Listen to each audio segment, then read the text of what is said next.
Assalomu alaykum hurmatli yurtdoshlar. Bugun men juda muhim mavzuni tushuntirib beraman. Pensiyasini bank kartasiga oladigan har bir inson bilishi shart bo'lgan masalalar haqida gaplashamiz. Bu mavzu faqat pensionerlarga emas, ularning farzandlariga, nevaralariga, yaqinlariga ham bevosita tegishli. Chunki ko'p hollarda pensionerning kartasi, puli SMS xabarnomasi, bank ilovasi yoki naqd pul yechish masalasida aynan farzandlar yordam beradi. Agar siz pensiyangizni kartaga olayotgan bo'lsangiz yoki ota-onangiz, buvingiz, bobongiz pensiyani kartaga olayotgan bo'lsa, bu videoni oxirigacha albatta ko'ring. Chunki oddiy bir xatolik sabab pensiya vaqtida tushmasligi, karta bloklanib qolishi, pul yechishda ortiqcha komissiya ketishi, hatto firibgarlar qo'lga pul o'tib ketishi mumkin. Kanalga hoziroq obuna bo'ling, videoga like bosing. Chunki men bu kabi muhim ijtimoiy va moliyaviy masalalarni oddiy tilda tushuntirib boraman. Avval pensiya olish tartibi ko'pchilik uchun ancha sodda ko'ringan. Pensiya kuni keladi. Odam pochta orqali yoki belgilangan joydan naqd pulini oladi. Ayrim joylarda pochtachi uyma-uy yurib pensiya tarqatgan. Pensiyani qo'l qo'ygan, pulni olgan, hisob-kitob shu yerda tugagan. Albatta. Bu tizimning ham noqulay tomonlari bor edi. Odam uyda bo'lmasa, pul kechikardi. Ayrim hududlarda navbat bo'lardi. Pochtachini kutish kerak edi. Xavfsizlik masalasi ham bor edi. Chunki naqd pul ko'tarib yurish har doim xavfli. Hozir esa ko'p pensionerlar pensiyasini bank kartasiga olyapti. Bu zamonaviy, qulay va tezkor usul. Pul kartaga tushadi, odam bankomatdan yechadi, do'konda karta orqali to'laydi, kommunal to'lovlarni amalga oshiradi. Mobil aloqa, internet, dori-darmon, oziq-ovqat uchun to'lov qiladi. Lekin qulaylik bilan birga mas'uliyat ham keladi. Karta degani bu oddiy plastik emas. Bu sizning pulingizga kirish kaliti. PIN kod, SMS kod, karta raqami, amal qilish muddati, telefon raqami, bank ilovasi, paroli, bularning har biri muhim. Men amaliyotda ko'p uchrataman. Odam pensiya kartasini oldi, lekin undan qanday xavfsiz foydalanishni bilmaydi. Masalan, kartani nabirasiga berib qo'yadi. PIN kodni qog'ozga yozib kartaning yoniga solib qo'yadi. Begona odamga telefon orqali SMS kodni aytadi yoki bankomatda yordam so'rab notanish kishiga kartasini tutkazadi. Mana shunday holatlar eng katta xavf tug'diradi. Eng asosiy o'zgarish shundaki, pensiya naqd pul shaklida qo'lga berilmay, bank tizimi orqali kartaga tushiriladi. Bu degani endi pensiya masalasida faqat pensiya jamg'armasi yoki pochta emas, bank ham jarayonning muhim ishtirokchisiga aylanadi. Pul qachon tushadi? Karta ishlayaptimi? Karta muddati tugamaganmi? Telefon raqam to'g'ri ulanganmi? Bankomatdan yechib bo'ladimi? Bularning hammasi pensioner uchun muhim savollar. Masalan, avval odam pensiyasini olish uchun faqat pasportini ko'rsatishi yoki ro'yxatda bo'lishi yetarli bo'lgan. Endi esa karta muddati tugab qolsa, pensiya tushgan bo'lsa ham undan foydalanish qiyinlashadi. Karta yo'qolsa darhol bankka murojaat qilish kerak. Telefon raqam o'zgarsa, SMS xabarnoma kelmay qoladi. SMS kelmasa, odam pul tushgan tushmaganini bilmaydi. Agar bank ilovasiga kirish imkoniyati bo'lmasa, har safar bankomat yoki bank filialiga borishga majbur bo'ladi. Shuning uchun men birinchi navbatda shuni aytaman. Pensiya kartasi oddiy karta emas. Bu sizning doimiy daromadingiz keladigan asosiy moliyaviy vosita. Uni ehtiyot qilish kerak, hujjatlaringiz kabi saqlash kerak, begonalarga bermaslik kerak. Birinchi navbatda yoshi katta, telefon va bank ilovalaridan yaxshi foydalana olmaydigan pensionerlar ehtiyot bo'lishi kerak. Chunki firibgarlar aynan shunday odamlarni nishonga oladi. Ular telefon qilib, kartangiz blok bo'lib qoldi. Pensiyangiz tushmay qoladi. Sizga qo'shimcha pul ajratildi. Kod aytsangiz pulingizni faollashtirib beramiz deyishi mumkin. Men ochiq aytaman, hech qaysi bank xodimi, hech qaysi davlat tashkiloti sizdan telefon orqali SMS kod, PIN kod yoki karta parolini so'ramaydi. Agar kimdir so'rasa, bilingki, bu juda katta ehtimol bilan firibgar. Ikkinchi guruh, pensiya kartasidan farzandlari yoki boshqa qarindoshlari foydalanadigan pensionerlar. Masalan, ona yoshi katta bankomatga bora olmaydi. O'g'li yoki qizi kartani olib, pulni yechib beradi. Bu oilada ishonch bo'lsa, albatta yordam bo'lishi mumkin. Lekin bu yerda ham tartib bo'lishi kerak. Pensioner kartada qancha pul borligini, qancha yechilganini, nima uchun yechilganini bilishi lozim. Chunki afsuski, hayotda shunday holatlar ham uchraydi. Pensionerning kartasidan pul doimiy yechib olinadi, lekin o'ziga to'liq yetib bormaydi. Keyin esa nizo tushunmovchilik hatto sudgacha boradigan holatlar paydo bo'ladi. Uchinchi guruh kartasini tez-tez almashtirgan, telefon raqamini o'zgartirgan yoki boshqa bank kartasiga o'tmoqchi bo'lgan pensionerlar. Bunday holatda ma'lumotlar yangilanishi kerak. Agar pensiya qaysi kartaga tushishi bo'yicha ma'lumot o'z vaqtida yangilanmasa, pul tushishda kechikish bo'lishi mumkin. Shuning uchun bank va pensiya bo'limidagi ma'lumotlar bir-biriga mos bo'lishi zarur. Agar sizning kartangiz ishlayotgan bo'lsa, muddati tugamagan bo'lsa, pensiya har oy o'z vaqtida tushayotgan bo'lsa, SMS xabarnoma kelayotgan bo'lsa va siz PIN kod hamda SMS kodlarini hech kimga aytmayotgan bo'lsangiz, ortiqcha vahimaga tushishga hojat yo'q. Karta orqali pensiya olish xavfli emas, agar undan to'g'ri foydalansangiz. Muammo kartaning o'zida emas, undan noto'g'ri foydalanishda. Masalan, odam kartani hamyonda saqlaydi, PIN kodni yodda tutadi, begona odamga bermaydi. Bankomatda pul yechayotganda atrofga e'tibor beradi, shubhali qo'ng'iroqlarga javob bermaydi. Bunday odam uchun karta qulaylik beradi. Navbat kamroq, pulni istalgan vaqtda yechish mumkin. Do'konda naqd pul sanab o'tirishga ehtiyoj yo'q. To'lovlar tez bajariladi. Lekin men yana bir narsani ta'kidlayman. Menda hammasi yaxshi deb beparvo bo'lish ham to'g'ri emas. Karta muddati, telefon raqam, SMS xabarnoma, bank ilovasi, hisobdagi harakatlar vaqti bilan tekshirib turilishi kerak. Birinchi misol, bir pensioner Otaxon oyiga 1.200.000 so'm pensiya oladi. Pensiya har oyning belgilangan sanasida kartaga tushadi. Otaxon bankomatdan butun summani birdan yechib oladi va uyda saqlaydi. Bir tomondan o'zini xotirjam his qiladi, chunki puli qo'lida. Lekin boshqa tomondan uyda katta miqdorda naqd pul saqlash xavfli. Agar uyga begona odam kirsa, pul yo'qolishi mumkin. Agar Otaxon pulni qayerga qo'yganini unutib qo'ysa, oila ichida tashvish bo'ladi. Bunday vaziyatda men nima maslahat beraman? Zarur qismi naqdiy echilsin, qolgan qismi kartada tursin. Masalan, 1.200.000 so'mdan 500.000 so'mini oziq-ovqat va kundalik xarajat uchun yechib qolganini kartada saqlash mumkin. Albatta, bu har bir oilaning sharoitiga bog'liq. Lekin hammasini birdan naqd qilish har doim ham eng yaxshi yechim emas. Ikkinchi misol. Bir onaxonning pensiya kartasi bor, lekin u bankomatdan foydalanishni bilmaydi. Mahalladagi notanishroq bir odam bering, yechib beraman deydi. Onaxon kartani beradi, PIN kodni ham aytadi. O'sha odam pulni yechib beradi, lekin keyinchalik karta ma'lumotlarini eslab qolgan bo'lishi yoki kartani almashtirib qo'yishi mumkin.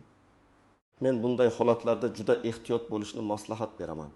Agar yordam kerak bo'lsa, eng yaqin ishonchli qarindosh, bank xodimi yoki rasmiy xizmat ko'rsatuvchi joydan yordam so'rash kerak. Bankomat yonida turgan begona odamga kartani berish mumkin emas. Uchinchi misol.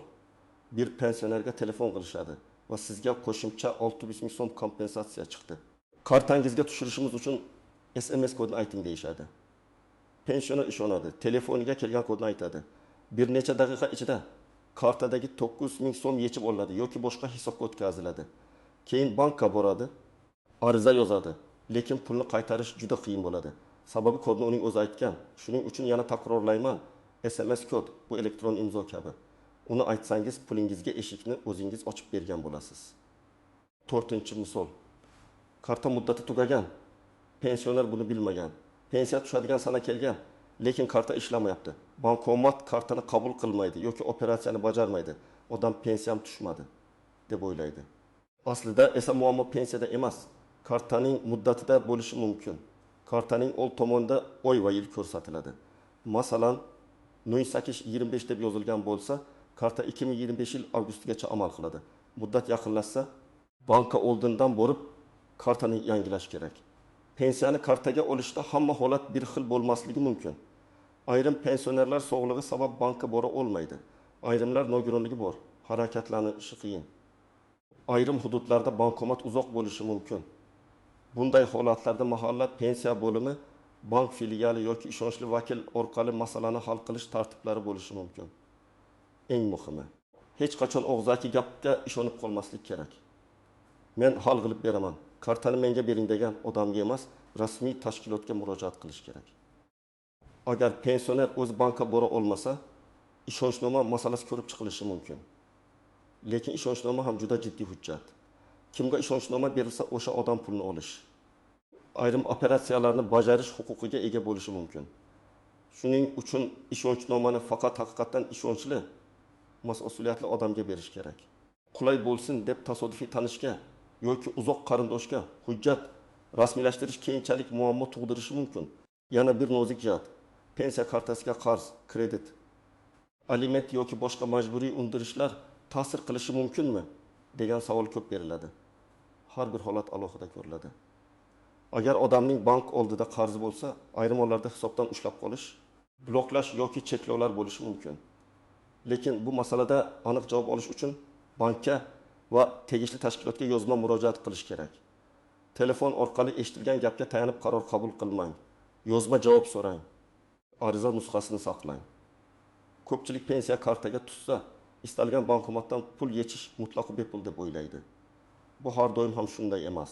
Qaysi bank kartasi, qaysi bankomat, qanday operatsiya, bularning barchasi komissiyaga ta'sir qilishi mumkin. Masalan, o'z bankingiz bankomatidan pul yechsangiz, komissiya bo'lmasligi yoki kam bo'lishi mumkin. Boshqa bank bankomatidan yechsangiz, ma'lum foiz ushlanishi mumkin. Bu foiz kichik ko'rgani bilan har oy takrorlansa yil davomida sezilarli summa bo'ladi. Misol uchun, pensioner har oy 1.500.000 so'm pensiya oladi va boshqa bankomatidan 1% komissiya bilan yechadi. Bu bir oyda 50.000 so'm degani, bir yilda 1.000 so'm bo'ladi. Kimdir uchun bu katta pul emasdek tuyulishi mumkin. Lekin pensioner uchun 1.000 so'm dori-darmon, kommunal to'lov yoki oziq-ovqat xarajatining bir qismi. Shuning uchun pul yechishdan oldin komissiya shartlarini bilish kerak. Bank ilovasida ham pulli xizmatlar bo'lishi mumkin. SMS xabarnoma, karta xizmat haqi, o'tkazma komissiyasi, bularni tekshirib turing. Agar sizga keraksiz pulli xizmat ulangan bo'lsa, bankka murojaat qilib o'chirish mumkinmi? So'rang. Lekin SMS xabarnomani o'chirishga shoshilmang, chunki u xavfsizlik uchun juda kerak. Har bir kirim va chiqim haqida xabar kelib tursa, siz kartangizdagi harakatlarni nazorat qilasiz. Men eng muhim qoidalarni aniq aytaman. Birinchisi, PIN kodni hech kimga aytmang. Hatto o'zini bank xodimi deb tanishtirgan odamga ham aytmang. Ikkinchisi, SMS kodni hech kimga aytmang. Uchinchisi, kartaning orqa tomonidagi raqamlarni amal qilish muddatini, bank ilovasi parolini telefonda aytmang. To'rtinchisi, shubhali havolalarga kirmang. Pensiya puli, yordam puli, kompensatsiya, aksiya, sovg'a degan yozuvlar bilan kelgan havolalar ko'pincha firibgarlik bo'lishi mumkin. Agar sizga qo'ng'iroq qilib shoshiltirsa, bilingki, bu ham xavf belgisi. Firibgarlar odamni o'ylashga qo'ymaydi. Hozir aytmasangiz kartangiz yopiladi. 5 daqiqa ichida tasdiqlamasangiz pensiyangiz kuyadi. Hozir kodni ayting, aks holda pul qaytib ketadi, deyishadi. Rasmiy tashkilotlar bunday tahdidli va shoshiltiruvchi uslubda ishlamaydi. Shubha tug'ilsa, qo'ng'iroqni uzing va kartangiz orqasida yozilgan bankning rasmiy raqamiga o'zingiz qo'ng'iroq qiling yoki bank filialiga boring. Bankomatdan foydalanishda ham ehtiyot bo'ling. PIN kodni tarayotganda qo'lingiz bilan klaviaturani yoping. Orqangizda juda yaqin turgan odam bo'lsa, undan masofa saqlashni so'rang. Bankomatda g'alati moslama, yopishtirilgan narsa, klaviatura ustida shubhali qoplama ko'rsangiz, undan foydalanmang. Kartangiz bankomatda qolib ketsa, darhol bankka qo'ng'iroq qiling. Notanish odam men chiqarib beraman desa ham kartani unga ishonib topshirmang. Birinchi qadam, kartangizning amal qilish muddatini tekshiring. Karta old tomonida oy va yil yozilgan bo'ladi. Agar muddat yaqin tugayotgan bo'lsa, bank filialiga borib, kartani yangilash tartibini so'rang. Buning uchun odatda shaxsni tasdiqlovchi hujjat kerak bo'ladi. Ba'zan eski karta ham talab qilinadi. Bankka borishdan oldin rasmiy telefon raqamiga qo'ng'iroq qilib, qanday hujjatlar kerakligini aniqlab oling. Ikkinchi qadam, telefon raqamingiz bankda to'g'ri ulanganini tekshiring. Agar siz telefon raqamingizni almashtirgan bo'lsangiz, eski raqamga SMS ketayotgan bo'lishi mumkin. Bu juda xavfli. Eski raqam boshqa odamga berilgan bo'lsa, sizning bank xabarnomalaringiz begona odamga borib qolishi ehtimoli bor. Shuning uchun bank boring va amaldagi telefon raqamingizni yangilang. Uchinchi qadam, SMS xabarnoma yoki bank ilovasida kirim-chiqimlarni kuzating. Pensiya tushgan kun yechilgan summa, qolgan qoldiq, bularni bilib yurish kerak. Agar siz telefon ishlatishga qiynalsangiz, ishonchli farzandingizdan yordam so'rang, lekin parollarni to'liq berib qo'ymang, eng yaxshi yo'l. Farzand tushuntirsin, siz o'zingiz nazorat qiling. To'rtinchi qadam, bankdan komissiyalar haqida so'rang. Qaysi bankomatdan bepul yetish mumkin? Boshqa bankomatda qancha ushlanadi? Karta xizmat haqi bormi? SMS xabarnoma narxi qancha? Bularni aniqlang. Agar bank xodimi og'zaki tushuntirsa, tushunmagan joyingizni qayta so'rashdan uyalmang. Bu sizning pulingiz. Siz bilishga haqlisiz. 5-qadam. Agar pensiya tushmay qolsa, darhol vahimaga tushmang. Avval kartangiz ishlayaptimi? Muddati tugamaganmi? SMS kelganmi? Bank ilovasida kirim bormi? Shularni tekshiring. Keyin bankka murojaat qiling. Agar bank pul kelmagan desa, pensiya bo'limiga boring yoki rasmiy murojaat qiling. Ariza yozsangiz, albatta nusxasini yoki ro'yxatdan o'tganligini tasdiqlovchi ma'lumotni saqlang. 6-qadam. Agar kartangiz yo'qolsa yoki shubhali yechim bo'lsa, darhol blok qildiring. Bankning rasmiy kal markaziga qo'ng'iroq qiling. Ilova orqali bloklash imkoni bo'lsa, bloklang.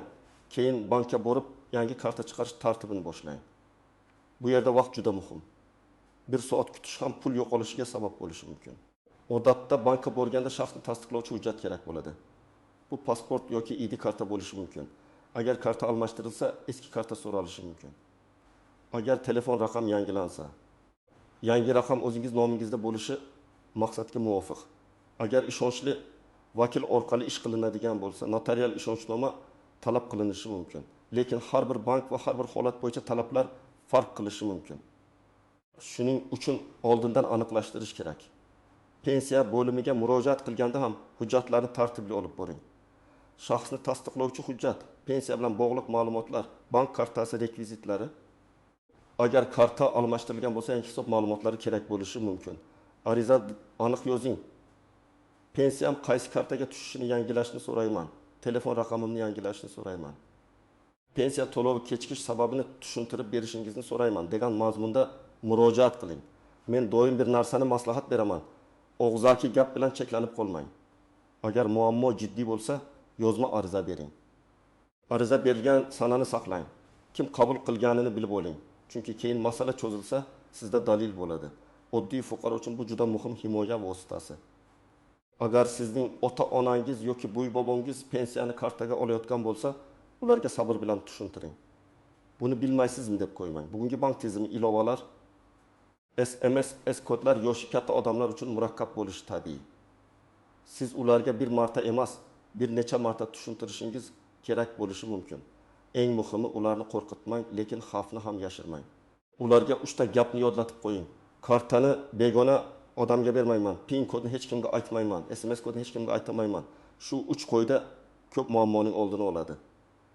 Uyda kartani qayerda saqlash, pul qachon tushishi, qaysi bankomatdan foydalanish, muammo bo'lsa kimga qo'ng'iroq qilish, bularni ham kelishib oling. Agar ota-onangiz kartasidan siz foydalanayotgan bo'lsangiz, albatta shaffof bo'ling. Qancha pul tushdi, qancha yechildi, nimaga sarflandi, buni aytib turing. Chunki pensionerning shaxsiy daromadi. Farzand yordam berishi mumkin, lekin bu pulni o'z bilganicha boshqarishidir. To'g'ri emas. Oiladagi ishonch ham aynan ochiqlik bilan saqlanadi. Hurmatli yurtdoshlar, pensiyani kartaga olish qulay, zamonaviy va foydali. Lekin bu qulaylikdan xavfsiz foydalanish uchun bir nechta qoidani bilish shart. Karta muddatini tekshiring. Telefon raqamingizni yangilang. SMS kod va PIN kodni hech kimga aytmang. Komissiyalarni aniqlang, shubhali qo'ng'iroqlarga ishonmang. Muammo bo'lsa, bank va pensiya bo'limiga rasmiy murojaat qiling. Men bugun sizga qo'rqitish uchun emas, ogohlantirish va himoya qilish uchun gapirdim. Chunki pensiya bu insonning yillar davomida qilgan mehnati evaziga oladigan haqqi. Uni asrash, to'g'ri olish va xavfsiz ishlatish har birimiz uchun muhim. Agar sizda pensiya kartasi bilan bog'liq muammo bo'lgan bo'lsa, izohlarda yozing. Qaysi holat sizda uchragan, pensiya vaqtida tushyaptimi? Bankomat yoki karta bilan qiyinchilik bo'lganmi? Fikringiz boshqalarga ham foydali bo'lishi mumkin. Videoga like bosing, kanalga obuna bo'ling va yaqinlaringizga ham yuboring. Chunki bu ma'lumotni pensiyasini kartaga oladigan har bir inson bilishi shart.